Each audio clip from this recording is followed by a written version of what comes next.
Vamos iniciar agora a jornada para entender o processo de coaching nas empresas. Uma vez que os conceitos práticos sejam bem assimilados, o processo se torna estruturado e linear, com começo, meio e fim. Esse processo se divide em 5 etapas: coleta de dados, conexão pessoal, metas, plano de ação e feedback. Vamos desenvolver e mostrar a importância de cada uma delas no processo. Comecemos pela coleta de dados, é o que nós chamamos de mapa do coachee. Quem é a pessoa que eu lidero? Aonde ela quer chegar? Quais qualidades já tem que o ajudam nesse processo e quais ainda falta desenvolver? Antes de falar de futuro, porém, precisamos saber qual é a realidade presente. Por isso precisamos coletar todos esses dados. Muitos reclamam que não estão conseguindo chegar às suas metas, mas na verdade não têm uma ideia realista de qual é o ponto de partida.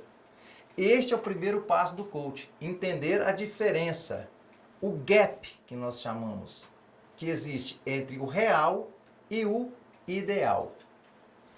O ideal é a meta a ser alcançada, a visão que a pessoa tem para o seu futuro de curto, médio, longo prazo. O ideal é aquilo que motiva a pessoa a se desenvolver e a continuar indo em frente, mesmo quando as adversidades aumentam. A realidade é que toda conquista requer desenvolvimento de alguma habilidade, o que requer planejamento, entendimento do ponto de partida e visão de um ponto de chegada. E aí nós podemos utilizar uma ferramenta chamada Feedback 360 graus. Qual é o propósito dessa ferramenta? É justamente coletar informações vindo de pessoas de várias categorias de interação com o coachee, para contrastar a imagem que ele tem de si, né, e a percepção que os outros têm dele. O 360 é uma ferramenta de levantamento de competências. Porque é um tipo de avaliação que acessa várias competências de liderança ou de gestão de um profissional, com o objetivo de definir algumas que precisam ser melhor trabalhadas neste momento de sua carreira. Quando usado de forma eficaz, o 360 é uma ferramenta poderosa que gera planos de desenvolvimento e crescimento para os avaliados, contribuindo para a sua eficiência profissional e pessoal. Outra alternativa que a gente tem rápida e direta para coletar dados importantes sobre os coaches de forma estruturada, né, e também gerando várias possibilidades de insights, né, e sem que precise depender de outras fontes, é um método chamado Clear, que foi desenvolvido por Randy DiStefano. É um processo investigativo baseado em perguntas referentes a 5 áreas principais: cultura, liderança, o informal 360, experiências diárias e role models, que são os modelos de referência. Na cultura, você pode investigar como o coach vê a cultura da empresa em relação ao seu estilo pessoal.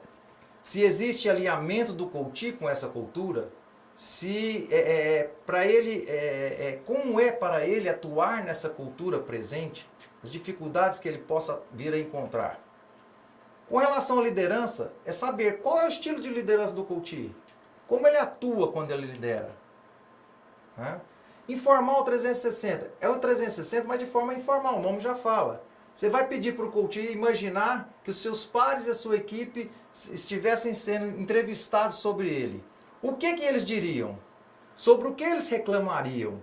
Quais seriam os elogios que ele receberia da sua equipe? Então ele é informal por conta disso, né? Você vai fazer com o próprio coach as perguntas como se ele estivesse imaginando o que as pessoas estão falando dele nesse momento. As experiências diárias. Quando o coach está no seu melhor durante o dia, qual atividade que ele exerce que ele sabe fazer muito bem? E no seu pior, qual atividade ou situação que ele sabe que não vai bem? Os role models, os modelos de referência, quem são os modelos que ele admira e por que ele admira aquelas pessoas?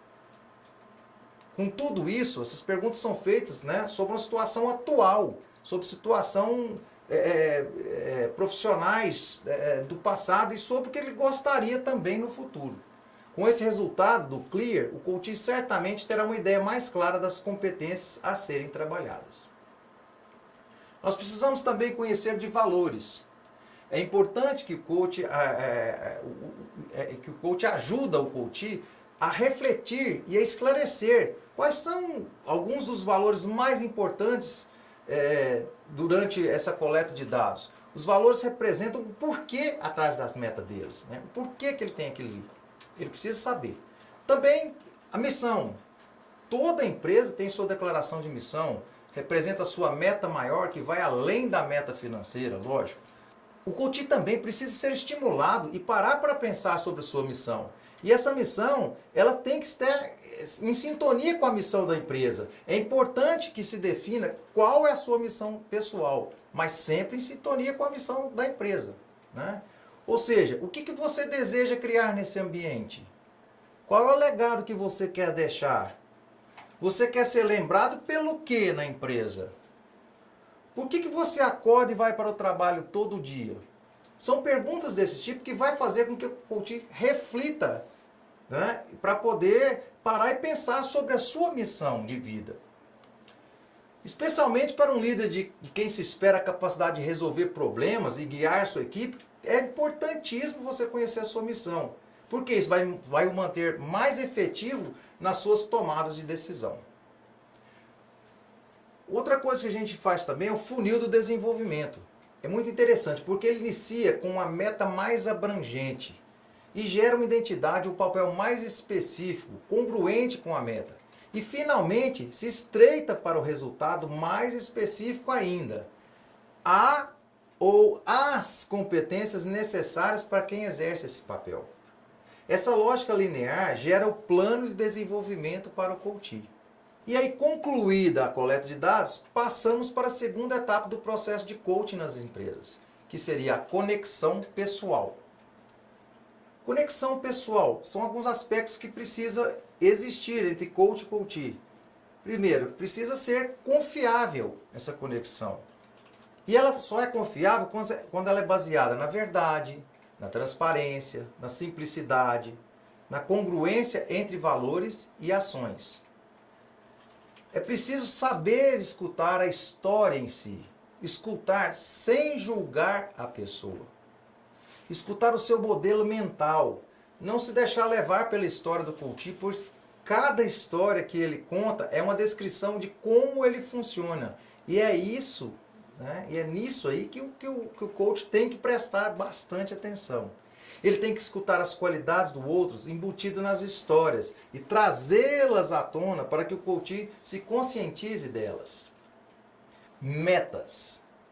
Nietzsche disse uma coisa que é interessante e fortíssima, eu gosto muito. Aquele que tem um porquê para o qual viver, aguenta qualquer como. O processo começa com o entendimento do coach em relação ao objetivo do coach.